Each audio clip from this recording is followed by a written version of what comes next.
Okay, let's dive in. Picture this. New Delhi, the year 2800. It looks incredible, right? Super high-tech, efficient, Gleaming surfaces, everything automated. but also kinda obsessed.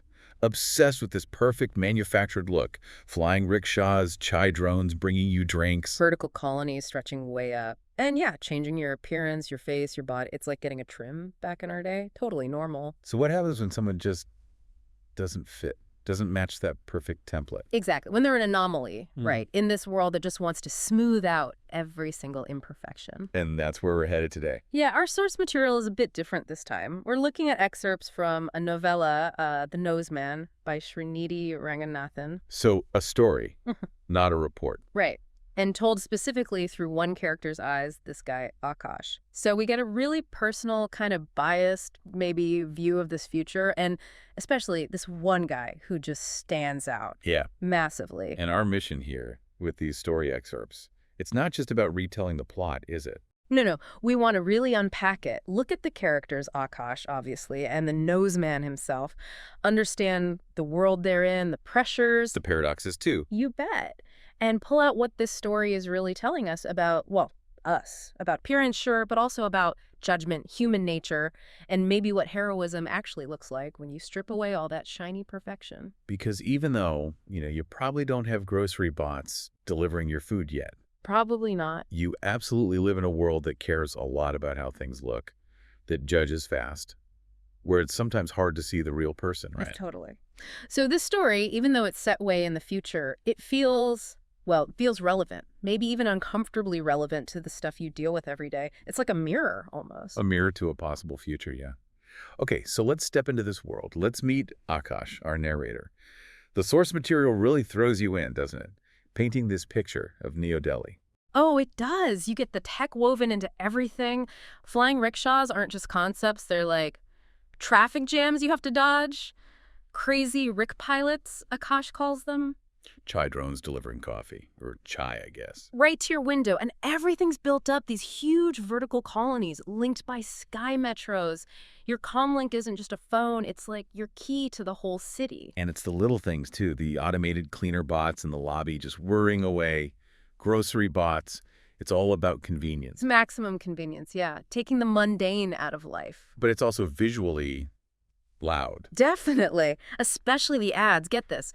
50-foot holographic Amul girls feeding robot butter. Oh, that's an image. Sticks with you, right? Yeah. And laser-projected pigeons in this replica old market. Chimney Chalk 2.0. Ceiling projector TVs everywhere. Just constant visual noise. And there's this hint of pressure underneath all the gloss. Universal credit scores. You have to keep them in the green. Yeah, that suggests this constant need to perform, right? To conform, keep your digital status up. It adds this layer of anxiety, I think. But the tech that seems central to this story, the really pervasive stuff, is about changing your body. Biosculpting. And it's not just like a little cosmetic tweak. It's fundamental changes. New faces. Instant six-packs. Cat-like eyes. Serious. Apparently, fairness creams for glow-in-the-dark skin, ads for muscle stuff everywhere. It's not just, okay, it's like encouraged. The world wants you to sculpt yourself into this ideal. Okay, so here's the tension the source sets up immediately. All this incredible tech, all this control over the outside, it hasn't touched the basic, often kind of ugly human stuff. People still stare. They whisper, they laugh if you're different. Right. Technology can make a new face, but it hasn't, sculpted empathy, hasn't cured cruelty. That's the core conflict. It's a world that's incredibly advanced technically. But emotionally, socially, maybe kind of stuck, at least when it comes to judgment. And that's the world Akash lives in. And Akash himself, he feels almost deliberately normal, doesn't he, compared to this extreme setting? Yeah, his job title is Dreamweaver at Imagine Corp. Sounds amazing. His mom loves it, apparently. But really, he designs ad holograms, projected onto smog clouds. So a fancy name for basically being a graphic designer for pollution ads. Pretty much. There's an irony there, isn't there? Making fake dreams in a world obsessed with fakeness. And his life matches that. Small pod apartment, 300 square feet, nutrient paste for breakfast. Yeah, even the fancy flavor, make hathka alu paratha, isn't the real deal. There's this hint of loss, right? Something authentic missing, symbolized by this diary he mentions. His daily routine is just predictable, a bit boring even. dodging rickshaws. He seems like he just wants to blend in. A product of his time, yeah. Don't make waves. Until his predictable life gets completely shaken up the first time he sees Rohan, who immediately gets slapped with this label, the Nose Man. And where does this happen? Chandni Chowk 2.0, that replica ancient market, even the setting feels artificial. Akash's reaction is physical. He chokes on his synthetic lassie. It's not just surprise, it's shock. And the source really details Rohan's appearance. It's crucial because it's how everyone, including Akash at first, sees him. It wasn't just a big nose. No, it was his face. Starting at his forehead, swelling out, covering his cheeks, tapering down to these nostril caves. His entire facial geography, Akash calls it, and then the kicker, like a half-finished biosculpt project, that comparison tells you everything about the world's values. And the cruelty from his colleagues, Samir and Priya, it's immediate. Instant, no filter. Samir's awful big future joke. Priya comparing his nose to a comlink antenna, just me right out of the gate. And Akash, he admits he laughed. Yeah, he tries to justify it. What else could I do? He calls Rohan ridiculous, says the jokes were funny. He's not just watching, he's participating. It shows how deep this stuff runs. And that's how the name sticks, the Nose Man. Akash knows it's cruel. He says so. But he uses it. And he explains why in their sterile, perfectly sculpted world, Rohan was just wrong. An anomaly, an outcast, a joke. Labels that make it okay to be cruel. Dehumanizing him. Totally. And once Akash starts noticing him, he sees him everywhere. Right, which shows Rohan is just trying to live his life in this world that constantly rejects him. On the Sky Metro, at the grocery bot pickup. And his behavior is always the same, trying to shrink, to disappear. Standing in corners even if seats are free. Holding his data slate up like a shield. Eyes darting around. Always aware. And everyone else, they give him a wide berth, like he's contagious, kids point, moms pull them away but then stare themselves. The source says, everyone did. It's his massive collective judgment. Akash finds out a few things. Rohan lives nearby, a few floors down. His name's just Rohan. His job, calibrating atmospheric purifiers. Low-level, lonely work. A lonely, thankless job for a lonely, thankless existence is how Akash initially puts it, reinforcing that perception of isolation and low status. But then, someone different enters the picture. Anjali. Ah, yes, Anjali. She immediately feels like a counterpoint. Her job is story sculptor, creating VR narratives. Already feels deeper, right? About meaning, not just surfaces. And her look isn't perfected. Kind eyes. A smile that's real, not surgical. And she has a scar on her chin. From childhood, right? And she won't get rid of it. Nope. She says it's part of my story. That philosophy just clashes completely with the biosculpt world. She values her history, flaws, and all. That difference sets up this pivotal moment, the rooftop scene. Yeah, it starts out almost perfect. Rooftop chai stall, neon lights, synthetic ginger smell. Akash is trying to be charming. Trying to connect with Anjali. And then Rohan walks past, heading home, looking tired, alone. And Akash, still kind of operating on that old fit-in instinct, makes what he calls a big, fat, stupid mistake. He says, there goes the nose man, trying to use that shared cruel humor like he did with Samir and Priya. But Anjali, she doesn't laugh. Not at all. The mood just crashes. She watches Rohan walk away. Silence. Then she asks him straight up, why do you call him that? When Akash fumbles, she doesn't let it go. She says, I am looking. I see a man who walks home alone. Faces a world that points and laughs for something he didn't choose. Ooh. That hits hard. And then the question that really lands, don't you ever wonder what it's like to be him? Yeah, that forces Akash to actually, empathize, to think about Rohan's experience. Exactly. And Anjali drives it home. Imagine waking up every day knowing that the first thing anyone will notice about you is what they think is a flaw. Knowing that no one will bother to see the person behind it. That must be so lonely. And lonely is the word that gets him.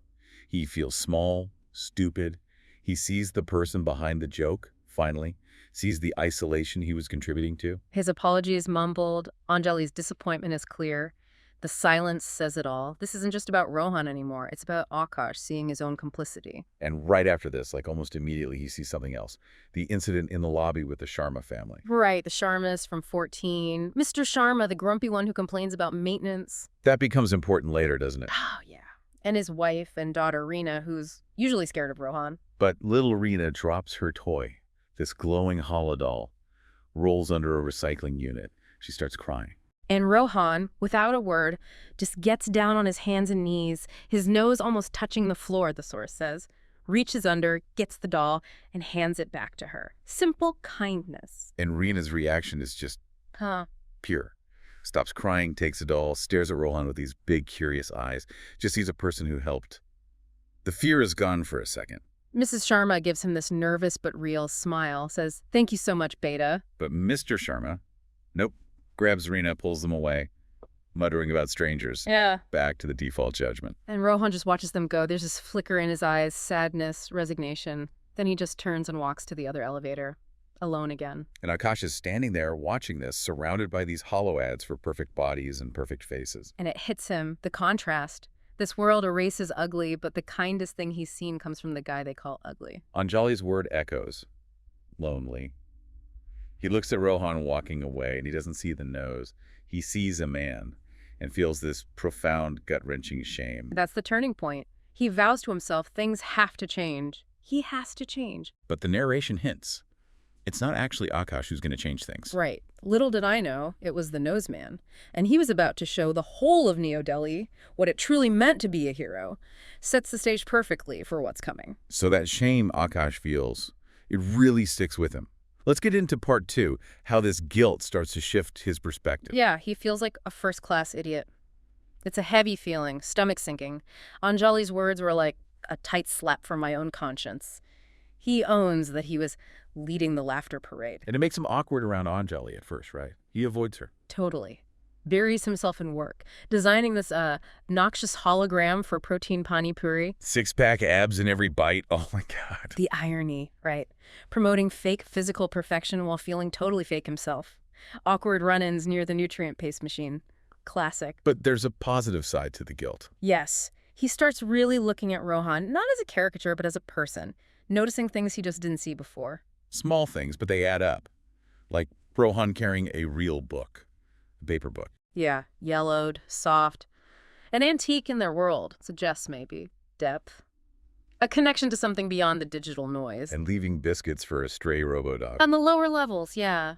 Kindness to another marginalized being, even a machine, shows a gentle side completely hidden by his appearance. And that Sky Metro detail waiting for packed cars so others can get on together. Even though it makes his own commute worse, it's quiet consideration, selflessness. These aren't big public acts, they're just who he is when no one's paying attention, or when they are paying attention in the wrong way. So Akash starts seeing this quiet, reserved, maybe dignified person who just takes the abuse. Exactly. Which makes the next incident even harder to watch. The Metro incident. Ugh, the teenagers taking hollow selfies with Rohan in the background, laughing openly. It's just awful, using tech to amplify the cruelty. And Akash sees Rohan react, hands clenching, knuckles white, a storm in his eyes. He feels it. But he doesn't lash out. No, he takes a breath, shoulders slump, and he just gets off the Metro at the next stop. Not even a stop. He removes himself, absorbs it. Again. And that's what pushes Akash over the edge. Watching that, something inside me snapped. He can't just watch anymore. He decides he has to talk to Rohan. Apologize. Though he's not even sure exactly what for laughing, judging, just being part of it all. So he waits for him by the elevators after work. He's nervous, heart pounding. You can feel the awkwardness building. Rohan comes, head down as usual. Akash steps forward. Rohan! Rohan looks up, startled. Akash sees his face properly, the tiredness. Guesses he's maybe 30. Hears his voice, low, raspy baritone. Unexpected. And Rohan's just waiting, bracing for the usual insult. His expression is unreadable. Akash manages to introduce himself, kind of clumsily. Then he just says it mentions the Metro thing, calls it terrible. Yeah. Said, sorry, you have to go through that. It's not a perfect apology, but it's solidarity. It's acknowledging the injustice. Rohan, surprised, just shrugs, says, I'm used to it, which is heartbreaking. Right. And Akash replies, you shouldn't have to be. It's not right. Standing up, in a small way, against the way things are. There's the silence, the cleaner bot whirring. Rohan just looks at him, searching his face, trying to see if this is real after a lifetime of mockery. And then just a tiny nod, almost imperceptible. He says, thank you, Akash. Tries out the name and walks away. It's not much, but Akash feels different. Yeah. It wasn't much, but it was a start. Like, he passed some kind of test. He actually did something. And he feels good. Goes straight up to the rooftop to find Anjali. Tells her he spoke to Rohan. She's surprised. To who? He tells her he apologized for how people treat him. Anjali's reaction. A slow smile spread across Anjali's face. It was like the sun breaking through the New Delhi smog. That validation means everything to him. And then he properly apologizes to her. And Anjali, I'm sorry for what I said. For being one of them, you were right. He owns it fully now. And she validates him again. It takes a big person to admit they were wrong, Akash. Invites him to sit. Tell me everything. Their connection deepens. They talk for hours. About Rohan, but also about their world. This crazy paradox. Amazing tech, but backward empathy. Biosculpting faces, but not curing cruelty. Nutrient-based, but no recipe for basic kindness. And Akash feels seen, like Anjal Kausis gets the person behind his own mask, the guy trying to figure things out. So a new rhythm starts. Akash and Rohan have this little nodding ritual in the lobby, a silent acknowledgement. Akash and Anjali get closer. Things feel hopeful. And then, bam, all hell broke loose. Late night, 2 a.m., Akash is watching Friends, classic. Then this siren, different, wrong, piercing. Comlink flashes red, fire. Sector C, 14th floor. Sharma's floor. Right. Automated system activated, it says. But Akash looks out the window. Thick, black, ugly smoke pouring out. System failed. Just like grumpy Mr. Sharma might have complained about. Sparks falling like deadly red snowflakes. Panic hits the building network. Messages flying. Fire spreading. Sensors failed. Where are the emergency drones? Faint screams. And then he sees them. At the window, Mr. and Mrs. Sharma sit on their faces. Silent screams. Reena behind them. Flames visible inside an angry orange beast. They're trapped. The whole colony is watching. 100 windows filled with helpless faces. Drones are minutes away. Too far. Everyone just watching. Powerless. Except one person isn't just watching. Akash scans the building, sees a figure climbing out of a service hatch onto a tiny ledge, 15th floor. It's Rohan. No safety gear, sleep clothes, wind, heat. Akash thinks, what was he doing? It was suicide. And his face in the firelight. It's not the joke anymore. It's grim determination. While everyone else freezes, the outcast, he's making a choice. This is it. The moment everything flips, the nose man is about to become a hero. Okay, part 3. The rescue itself. The source really slows this down. Makes it incredibly tense. You feel time warp. Just the sound of the fire, heartbeats. Rohan doesn't hesitate. He just moves. He's the only one who matters now. Lit by the fire on this tiny ledge meant for bots. Inferno below. Metal groaning. And his preparation is so basic, so raw. Tears his shirt into strips with his teeth and hands, ties it to a pipe, tests the knot, makes this short makeshift rope. No fancy tech here. Mr. Sharma sees him from the window below. His face changes, pure desperate hope now. Shouting, but you can't hear him over the fire. Rohan loops the rope, takes a breath, leans off the ledge that heart-stopping second, then lowers himself down, bare feet scraping hot metal, looking for a foothold, aiming for the top of the window frame. It's insane. Great. Easy suicidal move. One slip, 14 stories down. Below, the crowd gasps. Anjali's at her window, hands to her mouth, pale with horror and awe. Everyone is holding their breath. He makes it. Feet find the ledge above the window, clinging there. Smoke everywhere. And here's that incredible, bizarre twist. His face, his large nose, his heavy brow, the things people mocked. They act like a shield. Exactly, a small shield, deflecting just enough heat and smoke so he can see, breathe, where someone else might have failed. A 1 in a billion chance, the source calls it. His flaw is his advantage. Wow. And he calls out, "The girl, give me the girl." Voice raw, but clear. Mr. Sharma, weeping now, lifts Reena. She reaches for Rohan as if he were an angel. Rohan strains, hooks an arm under the frame, knuckles white, grabs her arm. That terrifying second she's hanging over the void. Then Rohan grunts this primal sound of pure effort and pulls her up, cradles her coughing form. He had her. He had saved her. It's just unbelievable courage. But he's not done. He yells instructions to the parents, telling them to get wet from the pipes, thinking ahead even then. And then the climb back up, one-handed, with Reena clinging to him, superhuman feat of strength, each pull taking forever. You can almost feel his muscles screaming. And the timing. Just as he gets back to the ledge, the emergency drones arrive, swarming, spraying foam. Other drones pull Mr. and Mrs. Sharma, drenched now, from their window. The crowd just erupts. Massive cheer, relief, admiration. Rohan collapses on the ledge, shielding Reena, both coughing. Medics rush over. And Akash, he realizes he's crying. Anjali's hand is on his shoulder. They're holding each other, watching this man they pitied being treated like royalty, king of the world. What an incredible sequence. And the aftermath is just as telling, isn't it? The shift in perception. Instant. Overnight, Rohan's face is everywhere. Not the nose man. He's Hero Rohan, the angel of Sector 52. The man with the heart of a lion. Headlines across the subcontinent.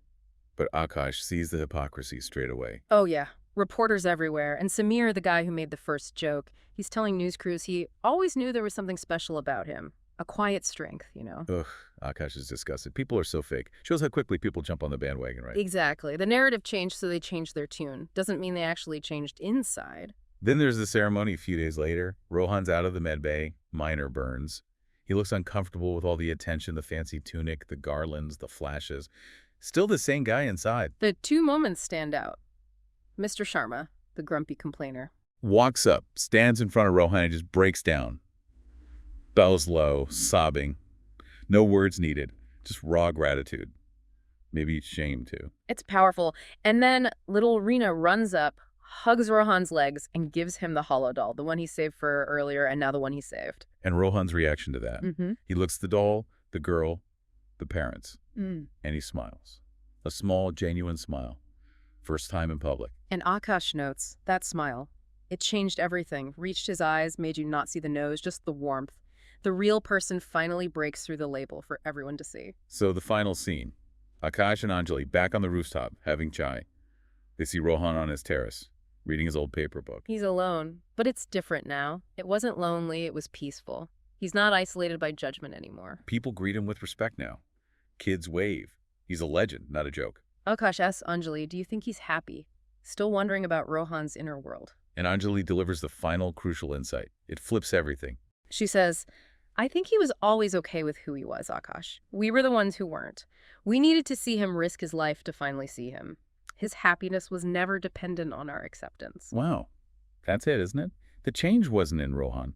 He was always that kind person, leaving biscuits, giving up his seat, saving the doll. The change was in us, in Akash, in the society. Our vision had been corrected. We were the ones who were blind. Their final toast shows it. Akash starts, to hero Rohan. Still using a label. And Anjali gently corrects, to Rohan. Just Rohan. The person. His heroism was part of him, not a new identity the world gave him. Akash looks at him, just a guy reading a book, and gets the real lesson. It doesn't matter what your face looks like, it matters what you face. Heroism is about your heart, your actions, not your appearance. And in their world obsessed with fake dreamweavers, story sculptors Rohan's story, where his perceived flaw was key to his heroism. That's the most real story ever told.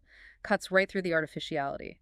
So, bringing this home for you listening, this dive into the Noseman really leaves us with this core idea. True worth, true heroism, it isn't about looking perfect or fitting in. Right. It's about courage, empathy, action. Rohan didn't become a hero in the fire. The fire just revealed the hero he already was. And that kind of puts the mirror back on us, doesn't it? Where in your own life are you maybe judging too quickly based on how someone looks or how they're different? Yeah, where are you missing the real story because someone's an anomaly in your world? Are you focused on the nose, so to speak, and missing the person? The story really pushes you to look closer, to try and see the person behind whatever surface impression you get. And think about Anjali's point again. Rohan was, okay, we were the ones who needed to change our vision. It asks this really provocative question. Is it on the person who's different to prove their worth?